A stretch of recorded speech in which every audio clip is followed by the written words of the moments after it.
நம்ம இப்போ question session பார்த்துட்ருக்கோம். ஹிஸ்ட்ரியோட கொஷின் செஷன் பார்த்துட்ருக்கோம். ஸோ நம்ம வந்து 28th கொஷின் வரைக்கும் ஹிஸ்ட்ரியில் பார்த்துட்டோம். அடுத்த கொஷின் நம்ம பார்க்கலாம். ஜிம்பா மசூதி மற்றும் குதுமினார் எந்த டெல்லி சுல்தான் காலத்தில் புதுப்பிக்கப்பட்டது அப்படின்னு சொல்லிட்டு கேட்குறாங்க. நல்லா கவனிச்சுக்கோங்க. குதுமினார் கோயிலை பொறுத்த வரைக்கும் குதுமினார் கோயிலுக்கு கோயில் கட்டுறதுக்கு அடிக்கல் நாட்டினது குத்புதீன் ஐபக்கு. ஆனால் அது வந்து கட்டி முடிச்சது வந்து அவருடைய மருமகன் வந்து இல்துமிஷ் தான் பண்ணியிருக்காங்க, அடுத்த அரசர். இதை வந்து புதுப்பிச்சது யாருடைய காலத்தில் அப்படின்னு பார்த்தீங்கன்னா புரோஸ் துக்ளக் காலத்தில் தான். புரோஸ் துக்ளக்கை பொறுத்த வரைக்கும் அவர் ரொம்ப போய் மற்றவங்களோட சண்டை போடுறது அந்த மாதிரியான ஒரு அரசராக இல்லை.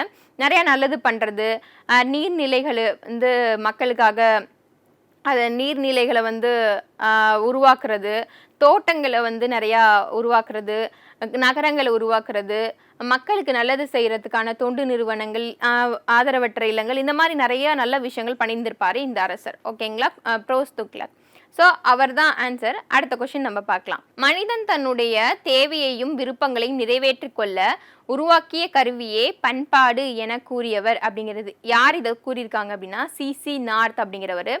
யார் இந்த சிசி நார்த் அப்படின்னு பார்த்தீங்கன்னா இவர் வந்து ஒரு பொருளாதார வரலாற்று ஆசிரியராகவும் பொருளாதார நிபுணராகவும் இருந்திருக்காரு. இதுதான் இவருடைய டேட்டா. ஓகேங்களா? அடுத்த கொஸ்டின் நம்ம போகலாம். டெல்லிக்கு அருகே துக்லகாபாத் நகரத்திற்கான அடிக்கலை நாட்டினவர் யாரு அப்படின்னு சொல்லிட்டு கேட்குறாங்க. ஓகேங்களா? ஸோ டெல்லிக்கு பக்கத்தில் இருக்கக்கூடிய துக்லகாபாத் நகரத்துக்கான அடிக்கலை நாட்டினது யாரு? கியாசுதீன் துக்ளக். அதாவது துக்ளக் வம்சத்தை நிறுவினவர், முகமது பின் துக்ளக்னுடைய அப்பாவா இருந்தவர். இவர் தான் ஆன்சர். சரிங்களா? அடுத்த கொஸ்டின் போகலாம். முதலாம் ராஜராஜன் காலத்தில் வேதங்களையும் இலக்கணங்களையும் கற்பிக்கும் ஆசிரியரின் தகுதிகளை கூறும் கல்வெட்டு எது அப்படின்னு சொல்லிட்டு கேட்குறாங்க. அணியூர் கல்வெட்டு. சரிங்களா? Option B. இதை வந்து அணையூர் கல்வெட்டு அப்படின்னு சொல்லுவாங்க. இது வந்து சோழர்கள் பற்றி சொல்லக்கூடிய ஒரு கல்வெட்டு. இது ராஜராஜ சோழன் அப்படின்னு பார்த்தீங்கன்னா இது வந்து சோழர்கள் பற்றின சொல்லக்கூடிய கல்வெட்டு தான். இதில் தான் வந்து என்ன சொல்கிறாங்களாம், வேதங்களையும் இலக்கணங்களையும் கற்பிக்கும் ஆசிரியரின் தகுதிகள் என்னென்ன அப்படின்னு சொல்லிட்டு இந்த அணையூர் கல்வெட்டில் குறிப்பிட்டிருக்காங்க. ராஜராஜ சோழன் பற்றி பார்த்தீங்க அப்படின்னா அவருக்கு நிறைய வேறு பெயர்கள் இருக்குது. சரிங்களா? அதை நம்ம பார்த்துக்கலாம். இதுவும் கொஷின்ஸ் கேட்க சில இது வந்து நமக்கு தெரியும், சிலது நமக்கு தெரியாத. ஸோ நான் சொல்கிறேன், என்ன பண்ணிக்கோங்க அப்படின்னா நோட் பண்ணி வச்சுக்கோங்க. சரிங்களா? ஸோ ராஜகேசரி வர்மன், ராஜகேசரின் மட்டும் கேட்டிருப்போம் நம்ம. ராஜகேசரி வர்மன், அடுத்து மும்முடி சோழன், அடுத்து சிவபாதர சேகரன், அடுத்து அவருடைய பேர் என்னவா சிவபாதர சேகரன், சிவபாதர சேவகன், அடுத்து திருமுறை கண்ட சோழன், திருமுறை கண்ட சோழன், அடுத்து சந்திரிய சிகாமணி, சந்திரிய சிகாமணி, கேரளாந்தகன், சோழ நாராயணன், சிங்களாந்தகன், அடுத்து பாண்டிய குல சனி. ஏன்னா பாண்டியர் மன்னர்களை எதிர்க்கக்கூடியனால அவங்களுடைய குலத்துக்கு சனியானவர் அப்படின்னு சொல்லிட்டு பாண்டிய குல சனி, அழகிய சோழன், அடுத்து தெலுங்கு குல காலன் அப்படின்னும் அழைக்கப்படுறாங்க. சரிங்களா? அருள்மொழி வர்மன் அப்படின்னும் அழைக்கப்படுறாரு. இல்லாட்டி அருள் இல்லாட்டியும் அருண்மொழி அப்படின்னும் மாறுபட்ட கருத்து இருக்கு. அவருடைய பேர் தான் இது. சரிங்களா? அடுத்த கொஸ்டின் போலாம். கூற்று காரணம்தான் அவுரங்கசீப் மற்ற மதங்களை வெறுத்ததனால் அவருக்கு அவப்பெயர் ஏற்பட்டது. கரெக்டு தான். அவுரங்கசீப் இந்துக்கள் மீது மீண்டும் ஜிஷ்யா மற்றும் பாத யாத்திரை வரியை வந்து விதித்தார்னு சொல்றாங்க. கரெக்டு தான். அக்பர் இருக்காரு இல்லையா, அக்பருடைய காலத்துல அதை வந்து ரத்து செஞ்சிருப்பாங்க. ஜிஸ்யா மற்றும் பாத யாத்திரை வரியை, அதாவது புனித யாத்திரை வரின்னு சொல்லுவாங்க. இந்துக்களுக்கு அவங்களுடைய போயிட்டு கோயில்கள்லாம் ஆலயங்களெல்லாம் கும்பிடணும் அப்படின்னா அதுக்கு வந்து வரி விதிச்சு வச்சிருவாங்க. சரிங்களா? ஸோ அதுதான் அவுரங்கசீப் வந்து மற்ற மதங்களை வெறுத்ததுனாலையாம் வந்து இந்து கோவிலெல்லாம் போய் என்ன பண்ணிட்டு வந்துடுவார், அவரை இடிச்சிட்டு வந்துடுவார். ஸோ அதனால இந்துக்களுக்கு அவரை பிடிக்காது. கொஞ்சம் வந்து ஒரு மோசமான ஒரு அரசர் தான் அப்படின்னு சொல்லலாம் அவுரங்கசீப். சரிங்களா? ஒரு நல்ல ஆட்சி செஞ்ச அரசர்லாம் இல்லை. அவருடைய மக்களுக்கு, முஸ்லீம் மக்களுக்கு வேணா பண்ணியிருந்திருக்காரே தவிர எல்லாருமே ஒன்றாக தான் இருந்தோம்.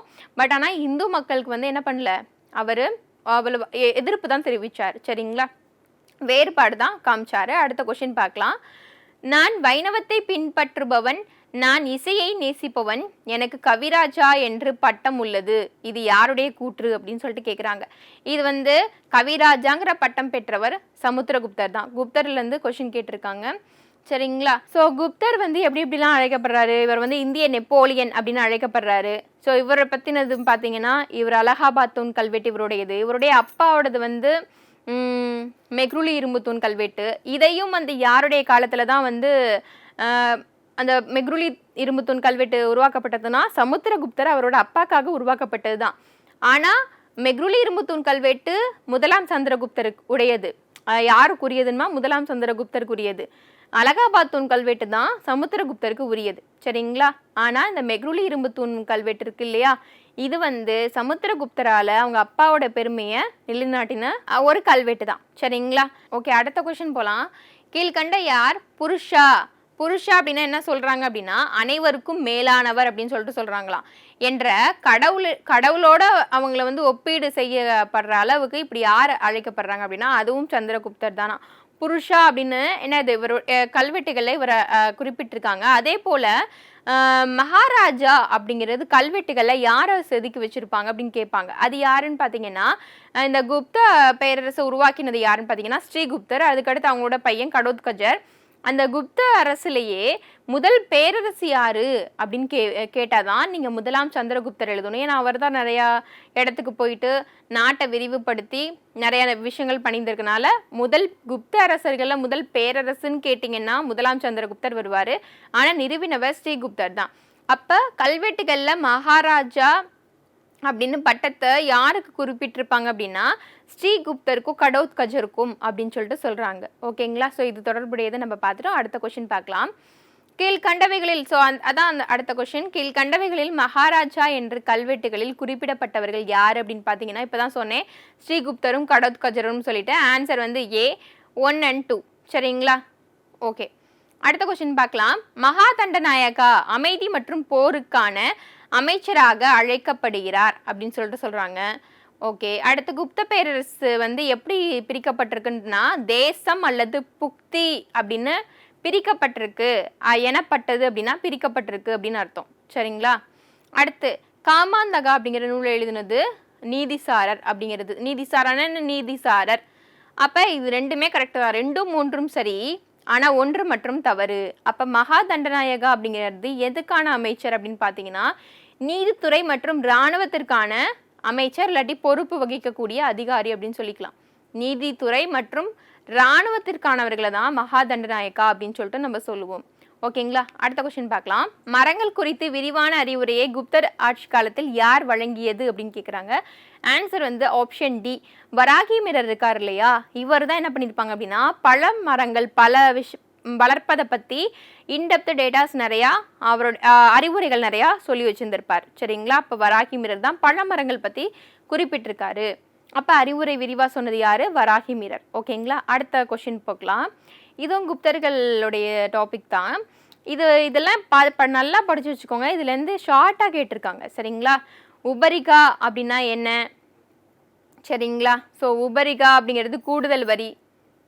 அடுத்து உதியங்கா அப்படின்னா என்னது? அது ஒரு காவல் வரி. சரிங்களா? அடுத்து கிளிப்தா அப்படின்னா என்னது அப்படின்னா கிளிப்தா அப்படின்னா அது வந்து நமக்கு கலப்பை வரி கிடையாது, அது தப்பு. சரிங்களா? அதே போல் கரா அப்படிங்கிறது என்னது? அது வந்து கிராம மக்கள் மீது குறிப்பிட்ட காலத்துக்கு விதிக்கக்கூடிய ஒரு வகையான நிலவரின்னு சொல்லுவாங்க. அப்போ ஆன்சர் என்ன பார்த்தீங்கன்னா ஆப்ஷன் A 1 மற்றும் 2 அதுதான். சரிங்களா? ஸோ அப்போ இந்த கிளிப்தா அப்படின்னா என்ன அப்படின்னா நிலப்பதிவின் போது விதிக்கக்கூடிய விற்பனை வரி. சரிங்களா? நம்ம ஆல்ரெடி பார்த்தோம் கிளிப்தா உபகிளிப்தா அப்படிங்கிறத பார்த்தோம். நிலப்பதிவு இப்போ லேண்ட் ரெஜிஸ்ட்ரேஷன் பண்ண போனீங்கன்னா ஒன்று வாங்குறீங்க இல்லாட்டி விற்கிறீங்கன்னா அதுக்கான விற்பனை வரி செலுத்துறதா கிளிப்தா.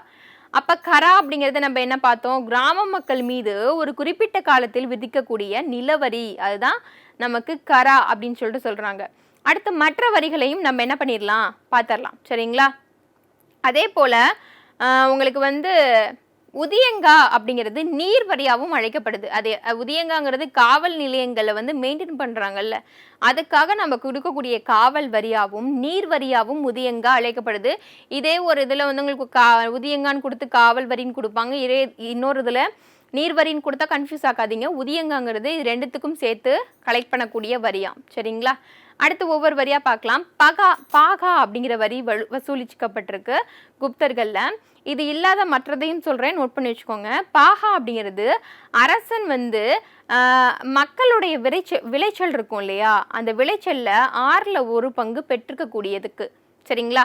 என்ன பண்ணுவாங்க, இப்போ மக்கள் விளைச்சல் செய்கிறாங்கல்ல, அப்போ அது அரசனுக்கு 6ல் ஒரு பங்கு நம்ம கொடுக்கக்கூடிய வரி தான் பாகா அப்படிங்கிறது. அடுத்து போகா அப்படிங்கிறது என்னன்னா, அரசனுக்கு கிராமம் இருக்கும் இல்லையா, கிராமம்னா யாரு, கிராம மக்கள், அவங்க வந்து வழங்கக்கூடிய பழங்கள், விறகு, பூக்கள், இதை தான் என்ன சொல்றாங்க அப்படின்னா போகா அப்படின்னு சொல்லிட்டு சொல்லப்படுது. அடுத்த வரி என்னன்னா பலி. பலினா அது கட்டாய வரி, இது வந்து கட்டாயமா விதிக்கணும் அப்படின்னு சொல்லிட்டு சொல்லப்படக்கூடிய வரி. ஷார்ட்டா நம்ம பார்த்தோம்னா, அடுத்து ஹிரண்யா அப்படிங்கிறது தங்க நாணயங்களை வச்சிருந்தீங்க அப்படின்னா தங்க நாணயங்களுக்கு விதிக்கக்கூடிய ஒரு நேரடி வரி. சரிங்களா? அடுத்தது வாதா அப்படிங்கிறது பூதா, அடுத்து வந்து காற்று, ஆவிகள். அடுத்த வரி என்னன்னு பார்த்தீங்கன்னா வாத பூதா அப்படிங்கிற வரி. ஓகேங்களா? இந்த வாத பூதா அப்படிங்கிற வரி எதுக்காக, காற்று ஆவிகளுக்கு செய்ய வேண்டிய சடங்குகள் செய்வாங்க அந்த காலத்துலலாம், விருப்பப்படுறவங்க. சரிங்களா? அப்போ அதுக்கு வந்து விதிக்கக்கூடிய வரி. அப்போ பூதங்களுக்கும் காற்றுக்கும் வழிபாடு குப்தர்கள் காலத்தில் நடந்திருக்கு. கூற்று காரணத்தில் எங்கேயாவது கேட்டாங்க அப்படின்னா நீங்கள் இதையும் ஆன்சராக எழுதிக்கலாம். ஓகேங்களா? அடுத்து சுல்கா அப்படிங்கிற வரி, இது வந்து சுங்கம் மற்றும் நுழைவு வரி. யாராவது ஒருத்தங்க நம்ம இப்போ சுங்கச்சாவடி சொல்லுவோம் இல்லையா, அந்த மாதிரி உள்ளே வராங்க வெளியே போகிறாங்க நாட்டை விட்டு அப்படின்னா அதுக்கு விதிக்கக்கூடிய வரியை தான் சொல்கிறாங்க. ஓகேவா? ஸோ இப்போ இது எலாபரேட்டாக நம்ம வரி பற்றி பார்த்துட்டோம். அடுத்த கொஸ்டின் போகலாம். பாலகாப்பியர் அவர் என்ன நூல் எழுதியிருக்கிறாராம்? ஸோ அவர் வந்து ஹஸ்யாயுர்வேதம் அப்படிங்கிற நூலை எழுதியிருக்காரு. கரெக்டு தான். சரிங்களா? அடுத்து வராகிமிரர் என்ன எழுதியிருக்காரு? அவர் வந்து தான் என்ன எழுதியிருக்கிறாரு, பிருஹத் ஜாதகா அப்படிங்கிற நூலை எழுதியிருக்காரு. ஆரியப்பட்டர் தான் சூரிய சித்தாந்தம் எழுதியிருக்காரு. நான் ஆல்ரெடி சொல்லிட்டேன். அப்போ ஆன்சர் என்ன, ஆன்சர் ஆப்ஷன் ஏ 1 மட்டும்தான் சரியானது. ஸோ அப்போ மாற்றி கொடுத்துருக்காங்க, அவ்வளோதான். ஸோ இவர் ஆல்ரெடி சொல்லிட்டேன், சூரிய சித்தாந்தம்ங்கிற நூலை வந்து ஆரியப்பட்டர் எழுதியிருக்காரு.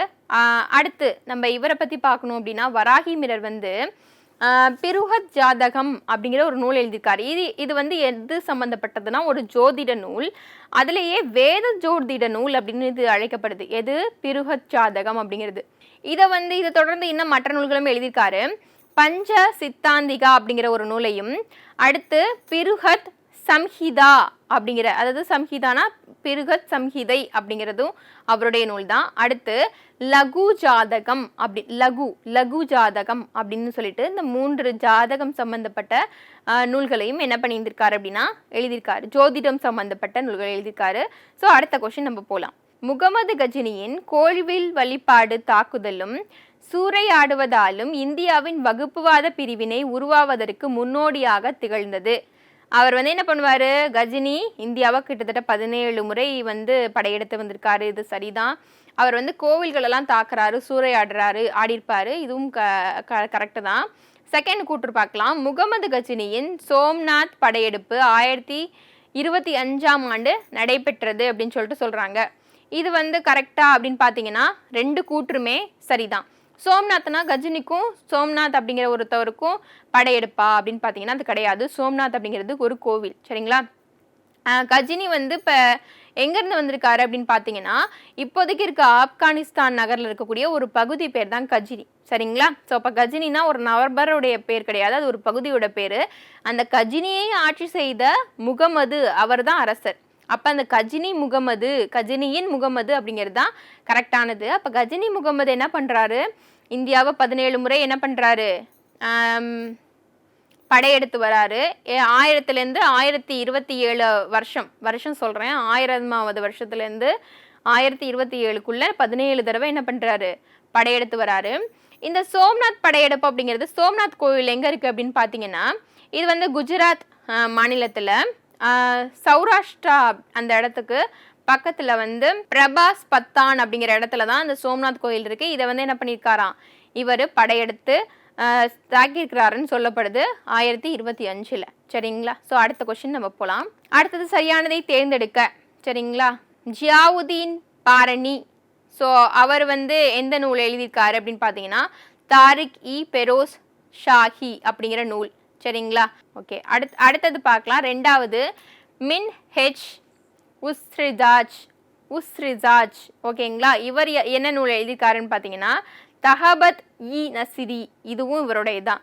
ஸோ அமீர் குஸ்ருவா வந்து தாரிக் அல் ஹிந்த் எழுதியிருக்கிறாரு அப்படின்னு பார்த்தீங்க அப்படின்னா கிடையாது.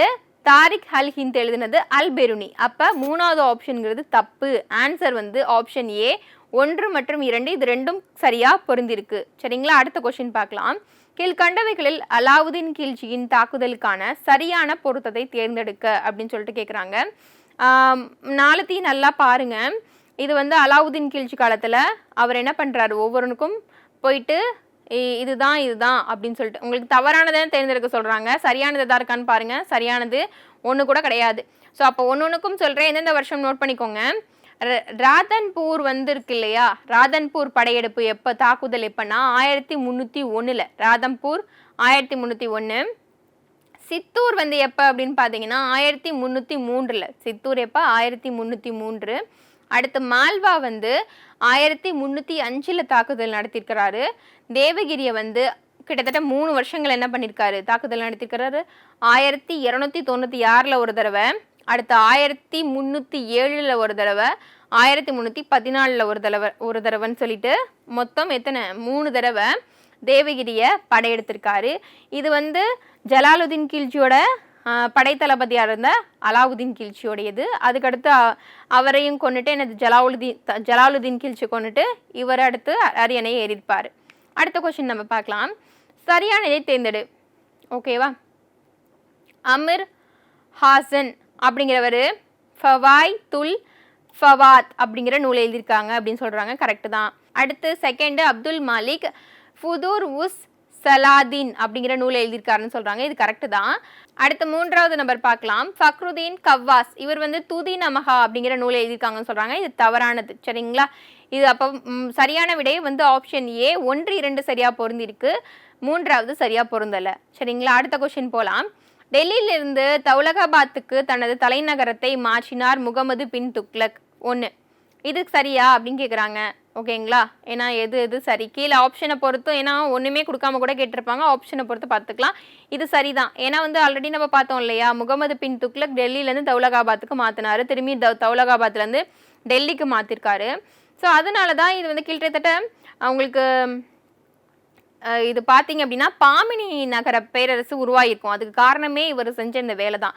ஏன்னா பாமினி நகர பேரரசும் சரி, மற்றவர்களும் சரி, அவங்களுக்கு அதாவது சுல்தான்களுக்கு கீழே இருந்தவங்க தான், ஒரு சிற்றரசர்கள் மாதிரி தான்.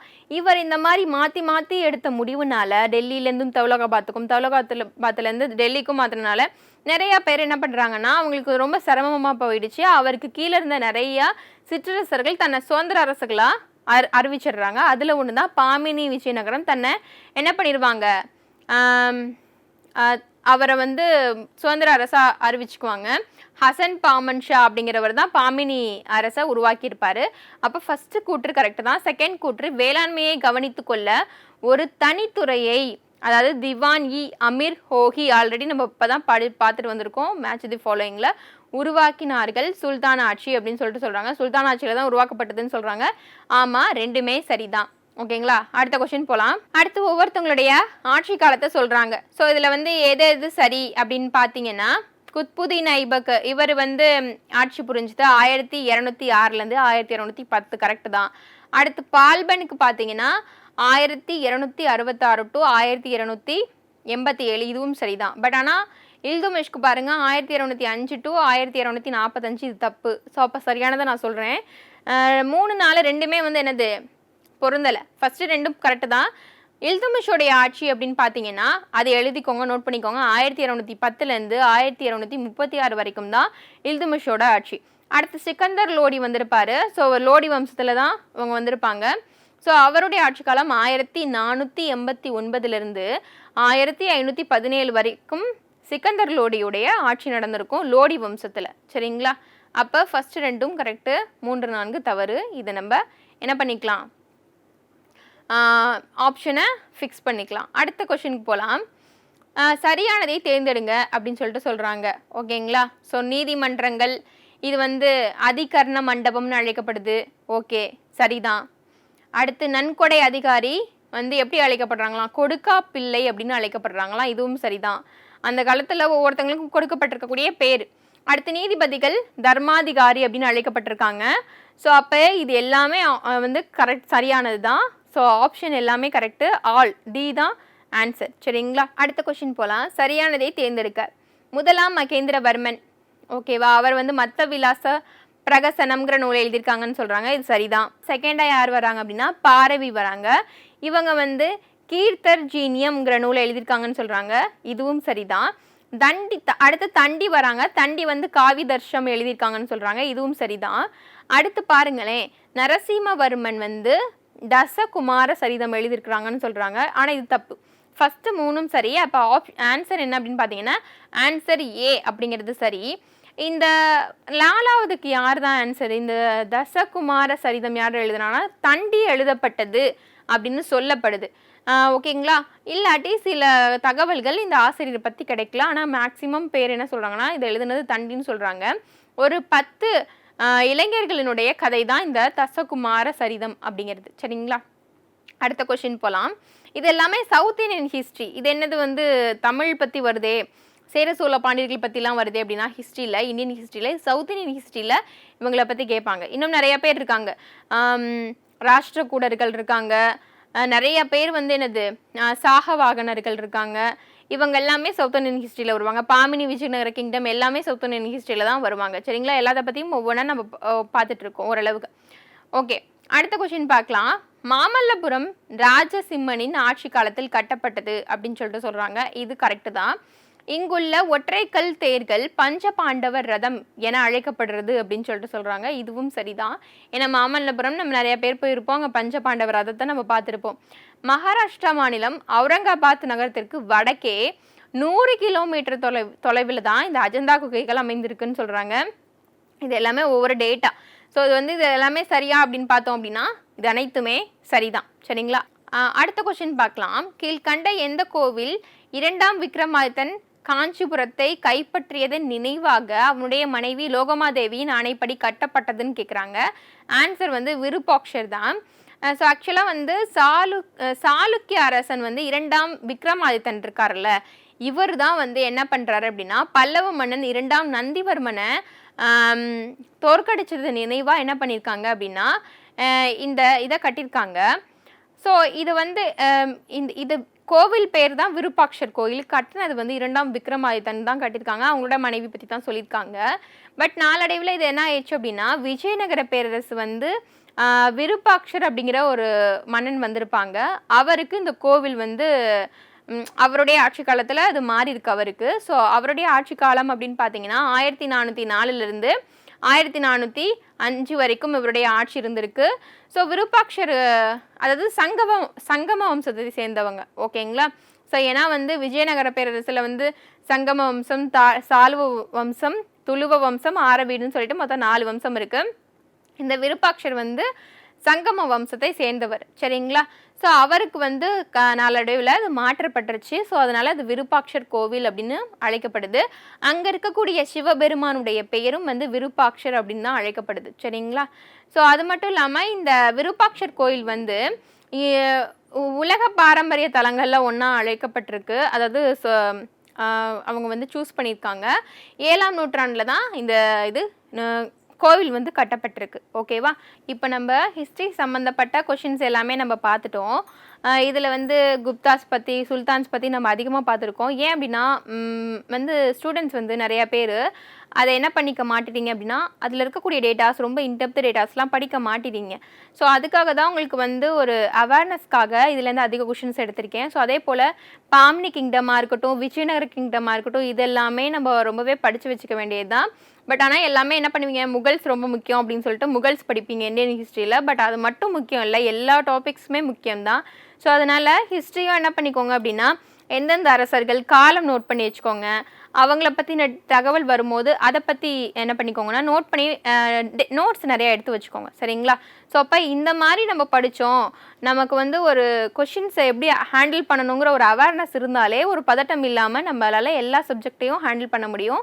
ஸோ நம்ம இந்த செஷனுடைய தொடர்ச்சியை அடுத்த பகுதியில் நம்ம பார்ப்போம். அடுத்த நம்ம வந்து நம்ம நெக்ஸ்ட் செஷனில் ஸ்டார்ட் பண்ணிக்கலாம்.